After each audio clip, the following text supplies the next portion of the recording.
Que Dieu vous bénisse à travers sa sainte parole. J'ai dit sainte parole. Nous avons au milieu de nous le Saint-Esprit et la sainte parole de Dieu. Et nous avons les saints. Ce n'est pas les saints morts, mais les saints vivants en Christ.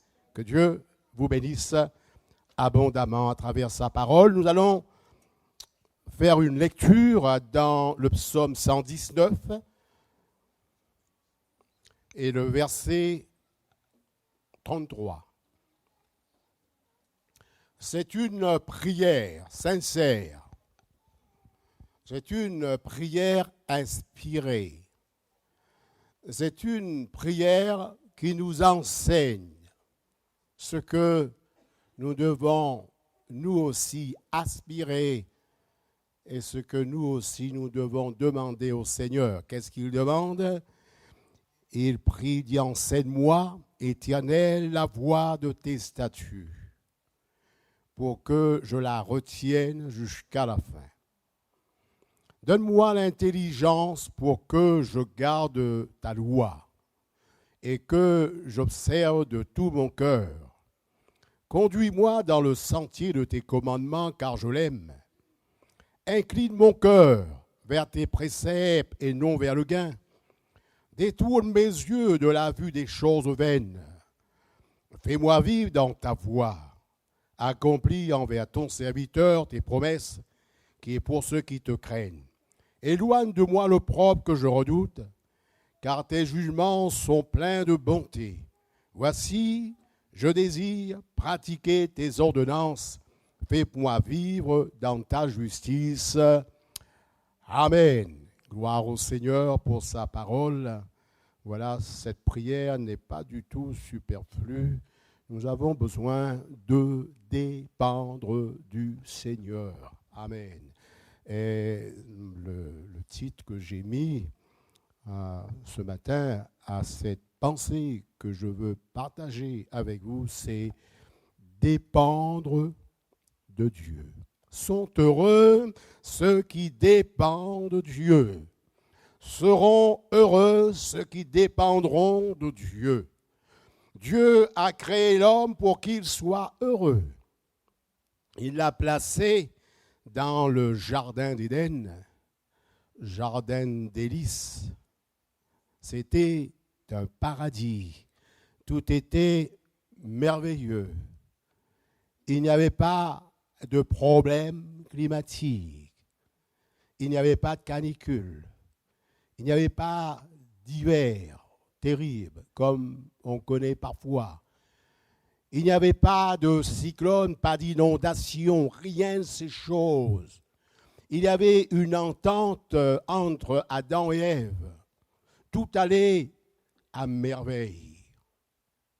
C'était merveilleux. C'était la vie que Dieu destinait à tout homme sur la terre. Tout le temps que Adam et Ève dépendaient de Dieu, son Créateur, Dieu était pour eux un Père. Tout allait à merveille. C'est quand tout allait d'une manière admirable. C'est quand il a cessé de dépendre de Dieu qu'ils ont été chassés du jardin de délices. Ils ont été chassés du paradis, chassés du repos, en quelque sorte chassés de la maison du Père, de leur maison, pour connaître la fatigue, les ronces et les épines, pour connaître ce que nous connaissons en notre temps, des drames. Ça a commencé là. Caïn a tué Abel. Drame dans la famille. Je ne vais pas m'étendre là-dessus. Voyez-vous, frères, sœurs, le malheur de l'homme ne vient pas de Dieu. J'ai l'occasion de parler avec des gens qui ne connaissent pas le Seigneur, qui sont dans l'ignorance, et vivant ces temps extrêmement difficiles. Il y en a un qui m'a dit, mais qu'est-ce qu'il nous veut, Dieu? Hein, c'est lui, le grand coupable. Qu'est-ce qu'il nous veut? Qu'est-ce qu'on lui a fait? Mais le malheur de l'homme ne vient de l'homme, ne vient pas de Dieu.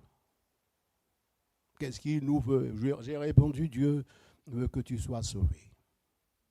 Voilà. Donc, le monde, loin de Dieu, son créateur, est malheureux parce qu'il est loin de son créateur, loin de son père, comme le fils prodigue, loin de son père. Le monde est à l'image du fils prodigue, vivant dans l'impureté, dans des choses impures. Cependant, ce que nous remarquons, Dieu, dans sa grâce et sa miséricorde, n'a jamais cessé de tendre sa main à l'humanité pécheresse. L'humanité dans le gouffre du péché, des conséquences de son péché. Et aux uns et aux autres, quel que soit leur âge, même les plus jeunes ou les plus âgés, il leur dit à chacun, fais-moi confiance, fais confiance au Seigneur. Je te sortirai de là. Je sortirai de là où tu es, dans la misère, dans la perdition. La parole de Dieu se fait entendre à travers la Bible, qui est la parole de Dieu, l'Ancien, le Nouveau Testament. La parole de Dieu se fait entendre à travers les médias, télévision, radio, Internet et autres. Dieu, par son esprit, par le Saint-Esprit, appelle les hommes à la repentance, à se détourner des choses vaines, des choses impures, des choses qui tirent vers le bas. Dieu appelle les uns et les autres à sa sagesse à lui, à une vie de paix, de sanctification. Dieu parle au cœur des hommes par sa parole, par sa sainte parole, par son Saint-Esprit, pour amener les uns et les autres à la sanctification, à une vie de sagesse, de pureté, à une vie à la gloire de Dieu et à une vie heureuse.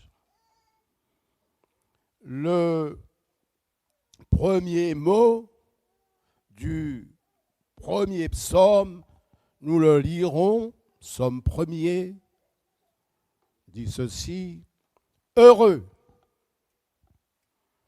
l'homme qui ne marche pas selon le conseil des méchants. Il y a le conseil des méchants, n'est-ce pas? Il y a les conseils de ceux qui ne connaissent pas le Seigneur. Ils connaissent beaucoup de choses. Ils se sont instruits à l'école, mais ils ne connaissent pas le Seigneur. Et ils portent de mauvais conseils aux uns et aux autres, aux couples, aux enfants. Veillons à cela. Qui ne s'arrête pas sur la voie des pécheurs et qui ne s'assied pas en compagnie des moqueurs, mais qui trouve son plaisir dans la loi de l'Éternel et qui la médite jour et nuit. Méditer la parole de Dieu ne doit pas être une corvée. Frères, sœurs, si méditer la parole de Dieu est une perte de temps pour vous, c'est une corvée, c'est difficile alors. Mais ici, son plaisir. Il est comme un arbre planté près d'un courant d'eau. Vous avez le cocotier, ses racines descendent à 50 mètres en profondeur. Voilà pourquoi il monte tout droit et le vent souffle et il revient toujours à sa place. Rien à voir avec le baobab qui a ses racines superficielles, il est gros, il a de l'apparence, mais le moindre vent le met par terre. Ne soyez pas des baobabs, soyez des cocotiers.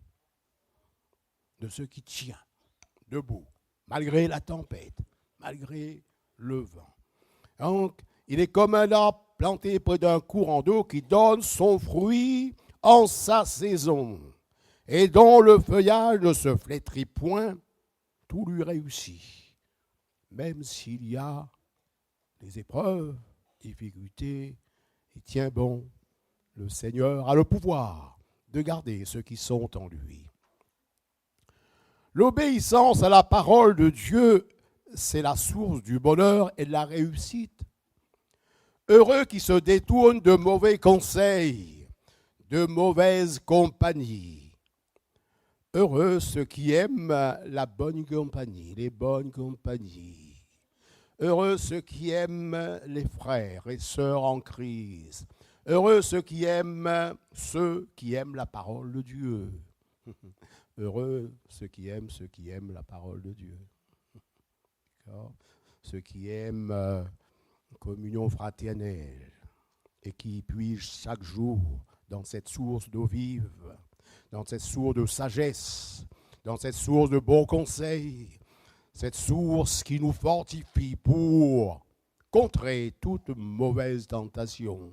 Parce qu'il y a les mauvaises tentations qui sont plus fortes que l'homme et pas plus fortes que Dieu en nous. Amen.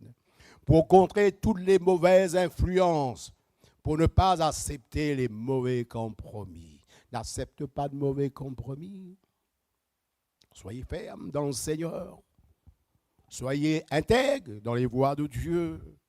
Et Dieu vous gardera au moment de la tentation, au moment des épreuves, parce que il y en aura encore de problèmes dans nos vies, des épreuves, des difficultés. La parole de Dieu dans le livre de la Genèse, chapitre 5 jusqu'au chapitre 9, vous le lirez chez vous, nous parle de Noé.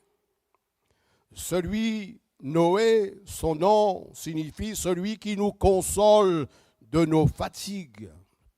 Noé signifie repos, tranquillité. Et quand sur la terre tout allait très mal, dans l'arche de Noé, l'arche de Dieu, présence de Dieu, il y avait le repos, la consolation, la tranquillité. Dans son temps, qui peut être ressemblé à notre temps, les gens mangeaient, buvaient sans s'inquiéter de Dieu. Nous sommes dans un temps difficile. On parle de la vie chère, de l'inflation, etc., etc., etc. Plein de problèmes, pas d'argent. Oh la misère. Oh la misère. Avez-vous remarqué, c'est le temps où les gens ils font plus de fêtes? C'est peut-être ça le problème. Il y en a trop dans la vitrine, on n'arrive pas à tout prendre. D'accord? Donc, que les gens mangent, boivent normalement, ce n'est pas du tout un problème. Le problème, c'est qu'ils ne s'inquiétaient pas de Dieu. Et ils se moquaient de Dieu, se moquaient de Noé. Tant de grandes méchancetés sur la terre, de mauvais conseils, où tout allait à l'encontre de la parole de Dieu, et du même coup aller à l'encontre de la justice. Pas étonnant que ça allait de travers. C'est comme dans notre temps. Et ça n'a pas été faute d'entendre la parole de Dieu, c'est comme dans notre temps. Ce n'est pas faute d'entendre la parole de Dieu. Les gens entendent la parole de Dieu qui parfois, souvent, est prêchée publiquement en plein air. Dans le temps de Noé, nous dit Pierre, chapitre 2, de Pierre, chapitre 2, verset 5, Noé qualifié de prédicateur de la justice. Il y avait la prédication de la parole de Dieu, de la justice. Et cette parole de Dieu puisée au pied de Dieu pour les uns et les autres. C'était une parole de grâce. Avant la manifestation de la justice de Dieu, c'est comme notre temps, la grâce. Dieu, dans son amour, envoie la grâce avant de manifester sa justice et son jugement. Et ce matin, le Seigneur veut faire grâce, veut vous bénir, veut vous attirer à lui, veut vous sortir de votre état de faiblesse face à certaines choses qui a triomphé de vous jusque-là. Il veut vous tirer vers le haut. Noé disait aux uns et aux autres, Dieu n'acceptera pas l'inadmissible. Et il y aura un jugement. Et il leur disait de se repentir, de se détourner du péché, afin d'être sauvés, d'être délivrés de la puissance du péché et de la mort. Et pour cela, chaque jour, alors que Noé et ses fils avaient beaucoup à faire, ils construisaient l'arche, et ça attirait du monde. Ça a amené à poser des questions. Et ça le permettait de leur apporter l'enseignement de la parole de Dieu. Alors, bien qu'il avait toutes ces activités, Noé se tenait chaque jour devant Dieu. Nous avons beaucoup d'activités. Trouvons le temps pour nous tenir devant Dieu. Et pour ce faire, il fermait la porte au monde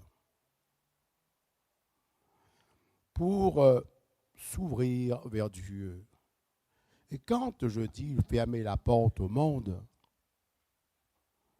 il fermait la porte aux influences du monde, aux choses mauvaises du monde. Il fermait la porte de son cœur aux mauvais conseils du monde. Il fermait la porte de son cœur aux paroles démoralisantes, décourageantes. Il fermait la porte de son cœur, de sa maison aussi, eh bien, aux paroles, aux moqueries. Et il se tenait devant Dieu, comme c'est écrit dans Matthieu chapitre 6, verset 6, quand tu pries, rentre dans ta chambre, ferme ta porte, prie ton Père qui est là dans le secret, et Dieu te le rendra et ton Père te le rendra. Donc Noé fermait la porte de sa maison, de son cœur, aux gens sans foi ni loi. Il a fermé la porte de son cœur au monde d'injustice, de mensonges, d'impiété, d'arnaque. Nous vivons dans un monde d'arnaque, d'impureté, de perversité, d'esprit de revanche. Je prendrai ma revanche. Je me vengerai. Ça, c'est qu'on entend souvent. Il fermait son cœur aux esprits de vengeance, doute, aux idées noires, aux mauvaises actions qui se faisaient, mauvais comportements. Et il s'est ouvert à Dieu. Il s'ouvrait à Dieu. Et quand Noé sortait pour aller vers ceux du dehors, ce n'était pas pour recevoir quelque chose de ce monde mauvais, c'était pour leur apporter la parole de Dieu, pour leur témoigner de ce qu'il avait reçu dans le secret, dans son secret avec Dieu. Porte fermée, fenêtre ouverte vers le ciel.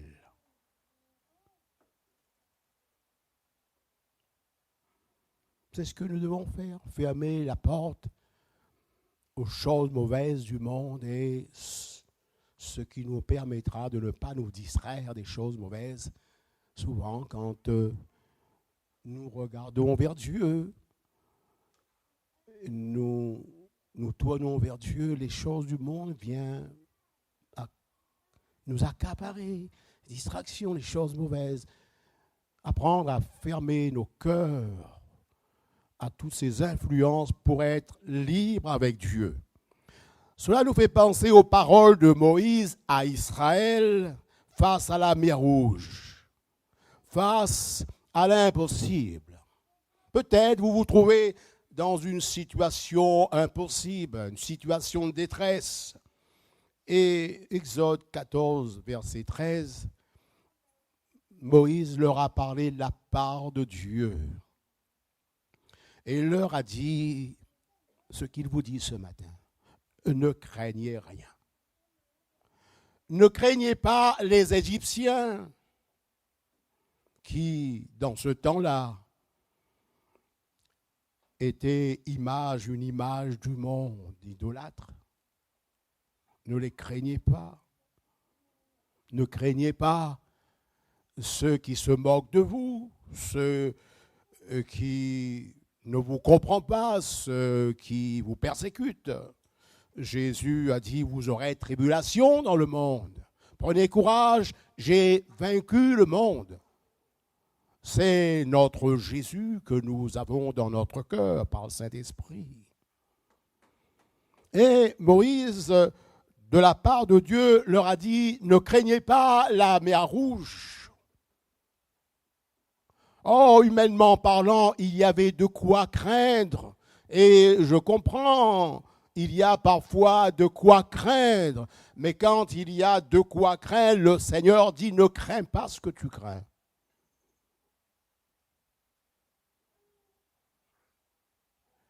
Et la mer Rouge est une image aussi du monde avec ses hauts, ses bas.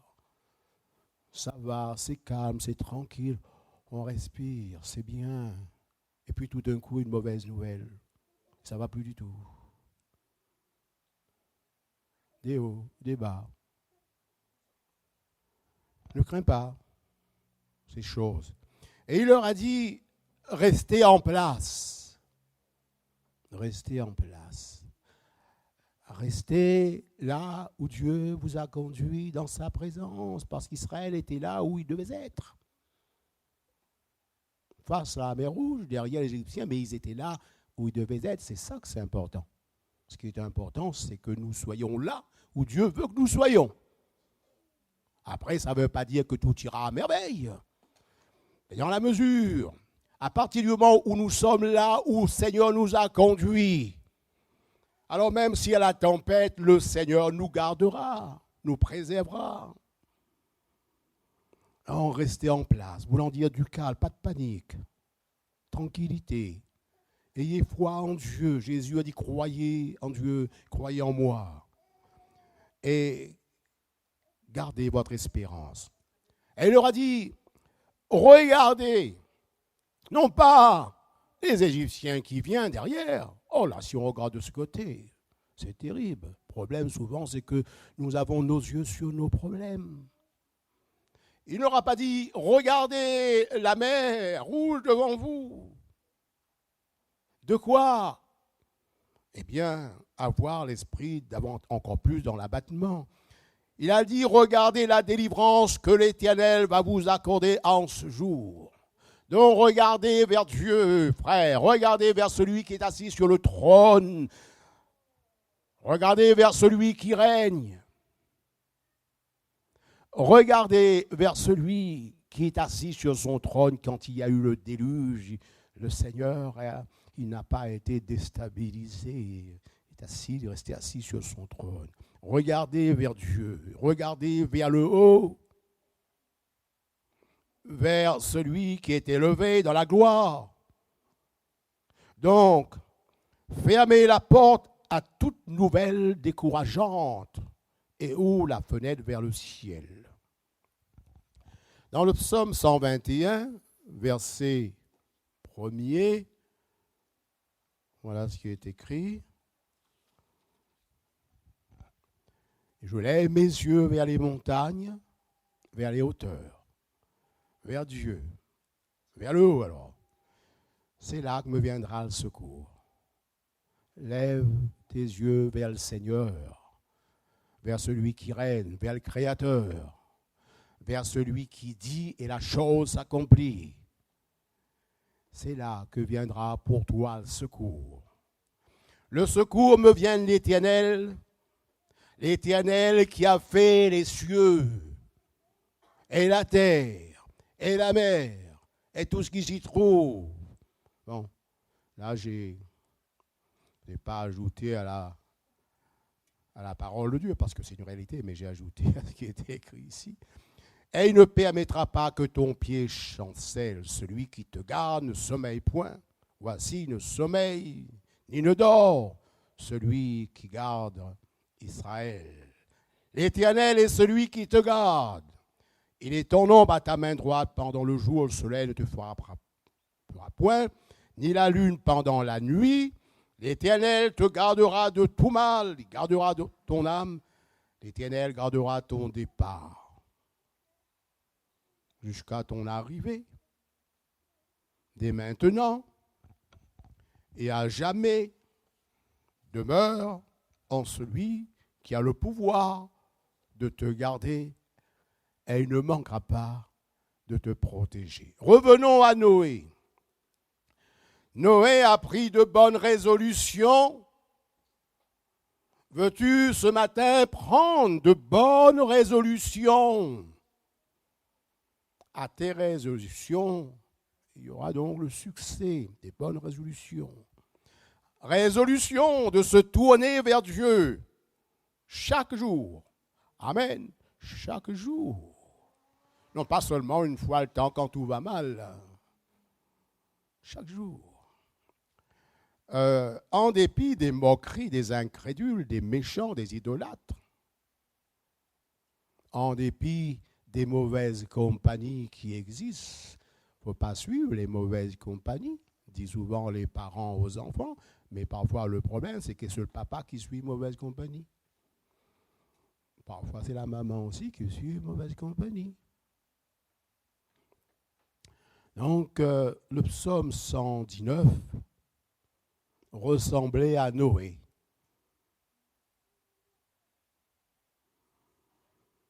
On va le relire dans un instant, vous verrez. Il y a donc en titre de ces 8 versets que nous avons lus, la lettre H, c'est une lettre alphabétique hébreu, qui signifie, intéressons-nous à la signification, qui signifie fenêtre, ouverte. Cela nous invite à fermer la porte de nos cœurs à l'esprit du monde incrédule et ouvrir la fenêtre de nos cœurs vers Dieu, vers celui qui est le soleil de justice, celui qui réchauffe les cœurs, celui qui nous apporte la lumière d'en haut, celui qui purifie. Ouvrir chaque jour la fenêtre vers le ciel, en quelque sorte, pour lui ouvrir nos cœurs, pour lui dire, je ne veux pas marcher selon le conseil des méchants, je prends cette bonne résolution de ne plus m'arrêter sur la voie des pécheurs. Je prends cette bonne résolution de ne plus m'asseoir en compagnie des moqueurs. Seigneur, je prends cette bonne résolution de dépendre de toi. Et remarquons ce que quelqu'un nous a fait remarquer pas très longtemps. L'arche de Noé n'avait pas de gouvernail. Absence de gouvernail. Et dire au Seigneur, je ne veux pas gouverner ma vie, je veux dépendre de toi. Conduis-moi selon ta sagesse. Conduis-moi selon ta grâce, selon ton amour. Et le Seigneur nous conduira au bon port. Noé n'a pas fait faillite. Et je crois que cette prière que nous avons lue, ça a dû être en quelque sorte la prière de Noé aussi en son temps. Là, nous lisons dans le psaume 119.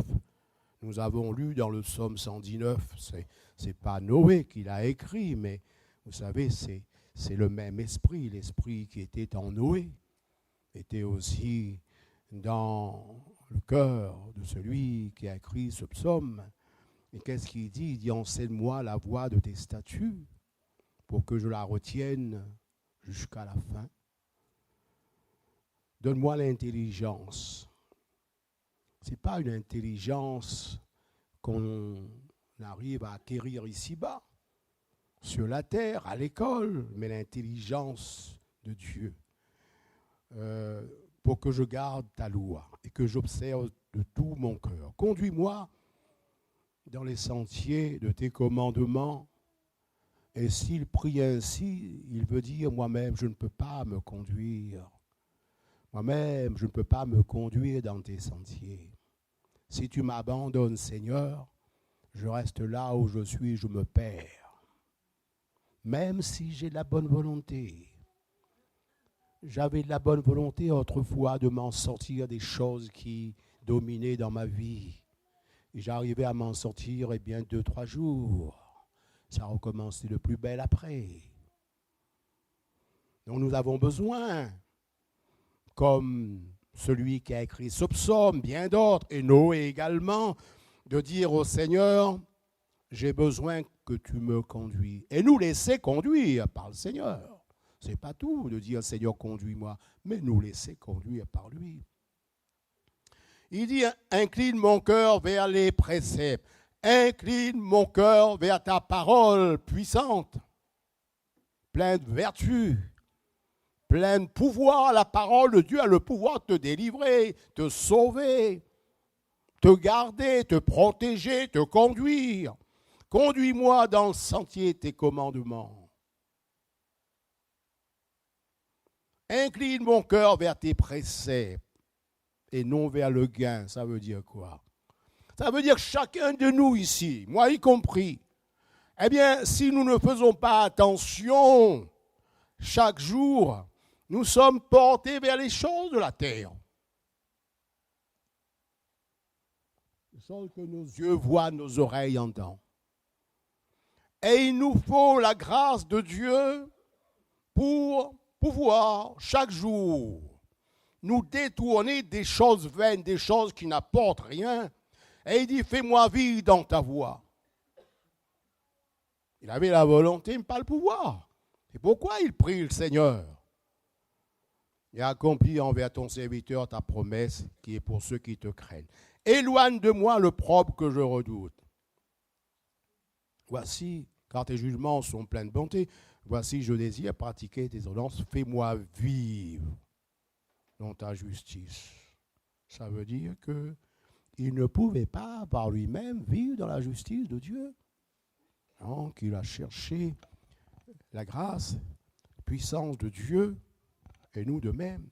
Alors, ouvrir la fenêtre vers le ciel, je n'ai pas dit ouvrir la fenêtre sur le voisin pour voir ce que le voisin fait, mais vers le ciel, vers Dieu, pour écouter Dieu, pour voir Dieu, pour contempler Dieu, pour adorer Dieu, pour recevoir les conseils de Dieu, le conseil de sagesse, pour recevoir des encouragements, des consolations dont vous avez besoin chaque jour de la part de Dieu, pour recevoir tout ce dont nous avons besoin. Et ça, chaque jour, frères et sœurs.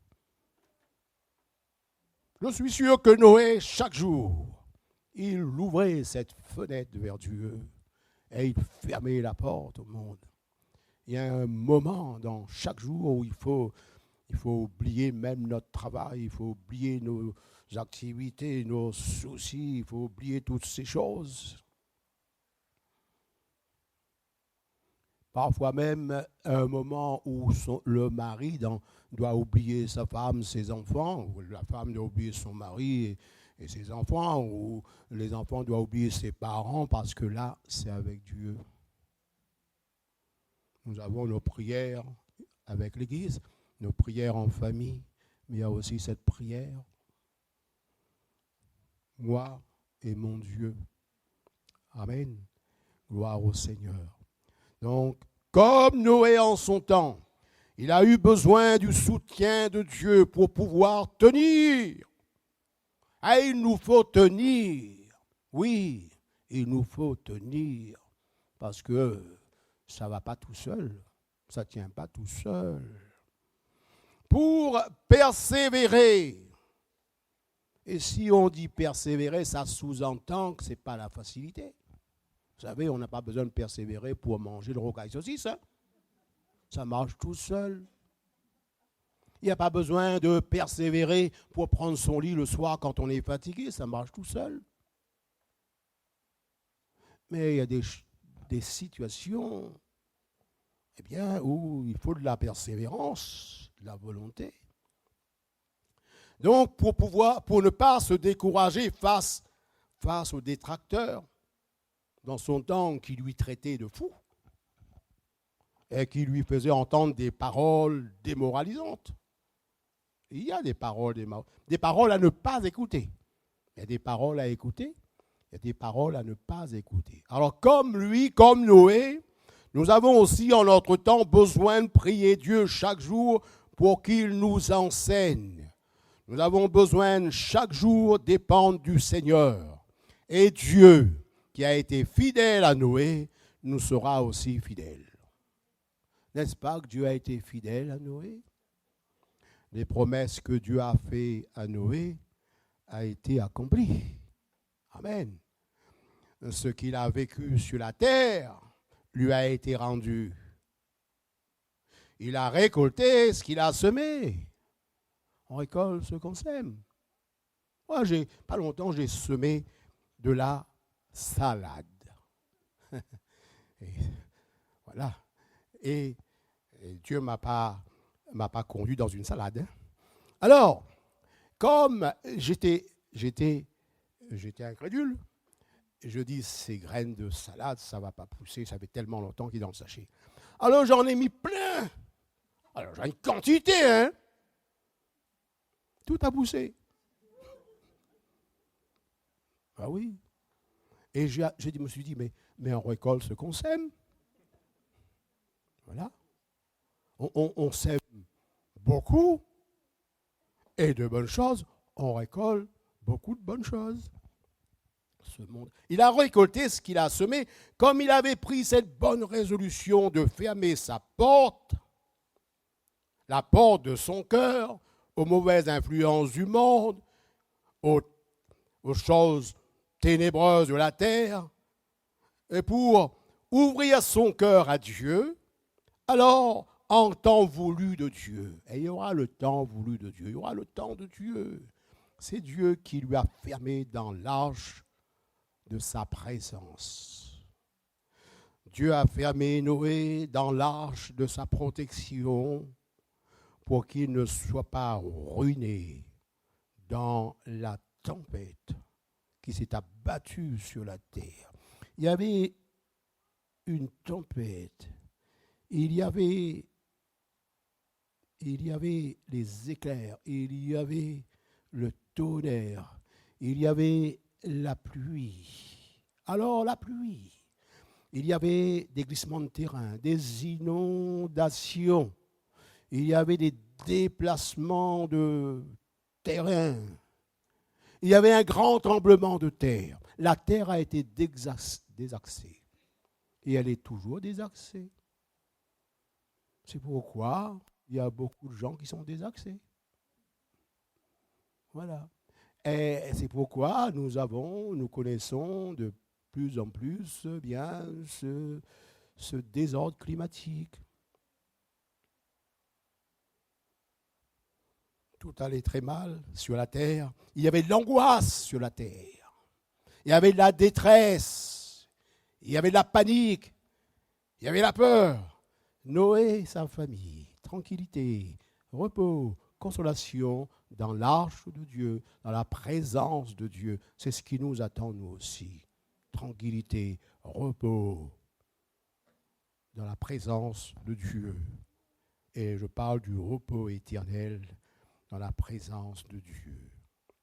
Donc Noé à fermer la porte aux influences du monde pour être entièrement ouvert à Dieu. Cela ne veut pas dire, frères et sœurs, que nous ne devons pas avoir des amis dans le monde. Nous avons nos familles, nous avons nos collègues. Il y a des gens qui sont bien, d'autres qui sont moins bien, d'autres qui sont mauvais. Mais même ceux qui sont mauvais, nous ne devons pas, les rejeter pour autant. Nous pouvons manger avec nos familles qui ne sont pas converties. Parce que sinon, comment on va les avoir au Seigneur? Mais nous devons fermer la porte de nos cœurs aux influences mauvaises dans ce monde, aux mauvais conseils de la famille inconvertie ou des collègues inconvertis. Fermer nos cœurs à tout ce qui est mauvais dans le monde. Dieu donc a fermé la porte de l'arche, mais il a laissé la fenêtre ouverte vers le haut de l'arche pour permettre la continuelle communion avec son fidèle serviteur qui dépendait de lui. Dieu est fidèle à ceux qui lui sont fidèles. Amen. À ceux et celles qui vivent dans la dépendance de Dieu, de sa parole. Je vais terminer. Veillons à ce que nos vies dépendent en tout temps au Seigneur Jésus. Voilà, vivons dans la dépendance de la parole de Dieu, sans faiblesse, sans compromis, sans crainte de ceux qui vivent dans la dépendance du monde, sans crainte de ceux qui mettent en avant les traditions religieuses. Et c'est sûr, le jour viendra où la fenêtre du ciel s'ouvrira pour nous permettre de voir le ciel ouvert, de voir Jésus sur les nuées du ciel, de voir Dieu et d'être pour toujours avec Dieu. Amen. L'Évangile nous parle de l'enlèvement de l'Église. Oh, je ne vais pas m'étendre là-dessus, ce n'est pas mon propos, et je vais terminer, mais quand même, on va lire ensemble 1 Thessaloniciens, chapitre 4, verset 17.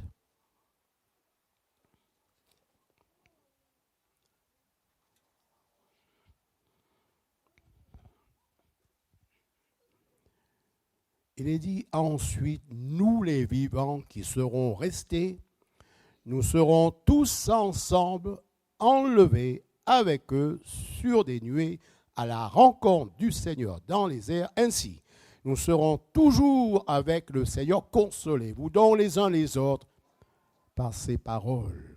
Le jour viendra, frères et sœurs, où nous échapperons par le haut. On ne nous trouvera plus. Il ne peut pas où il est passé. Nous échapperons par la fenêtre. Voilà, qui est en haut de l'arche. Nous sortirons par là et personne ne nous trouveront plus. Ça, c'est le jour de l'enlèvement de l'Église.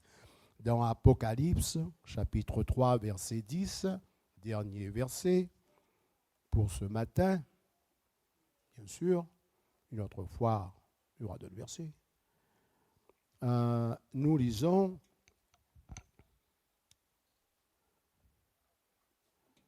Parce que tu as gardé la parole de la persévérance en moi, je te garderai aussi à l'heure de la tentation. » C'est-à-dire à l'heure de l'épreuve qui va venir sur le monde entier, à la fois, pour éprouver les habitants de la terre. Après, il dit, je viens bientôt. Retiens ce que tu as, afin que personne ne prenne ta couronne, etc. Mais le Seigneur nous gardera au moment de l'épreuve, quand viendra ce temps de la grande tribulation. Le Seigneur nous mettra à l'abri comme des parents qui prennent soin de fermer la porte de leur maison et de prendre les enfants dans la maison dans les temps de cyclone. Nous connaissons à La Réunion de même quand viendra cette grande tribulation sur la terre, et là je ne veux pas parler de ça, ça sera terrible, terrible, terrible. Si dans le temps de Noé, eh bien, il y avait des morts et des morts, en ce temps-là, il y en aura aussi des souffrances. Eh bien, le Seigneur prendra avant cela, juste avant cela, il prendra ce qui est à lui. Soyons à lui, afin qu'il soit à nous. Il prendra ceux qui sont à lui. Il prendra le blé dans le grenier. Et la paille, eh bien, subira le jugement de Dieu, ce qui n'est pas de Dieu. Le jour de l'enlèvement de l'Église, la porte du salut et de la grâce en Jésus sera définitivement fermée par Dieu lui-même. Ainsi, soyez sauvés aujourd'hui même. Aujourd'hui même. Ne dites pas, je suis trop jeune, plus tard. Engagez-vous avec le Seigneur aujourd'hui même. Ne dites pas demain. Moi, quand je dis demain, semaine prochaine, je ferai ceci, je dis si Dieu le veut, parce que ce n'est pas sûr. Demain ne nous appartient pas. Comme Noé a rentré dans l'arche, toi aussi, entre dans la présence de Dieu. Comment? Par la porte, bien sûr. Qui est la porte? Jésus a dit, je suis la porte du royaume de Dieu. Entrez en Jésus dans l'intimité avec Dieu, dans la prière, dans la dépendance de Dieu. Et Dieu sera votre sécurité à toujours. Soyez bénis. Dites, Seigneur, je veux dépendre de toi.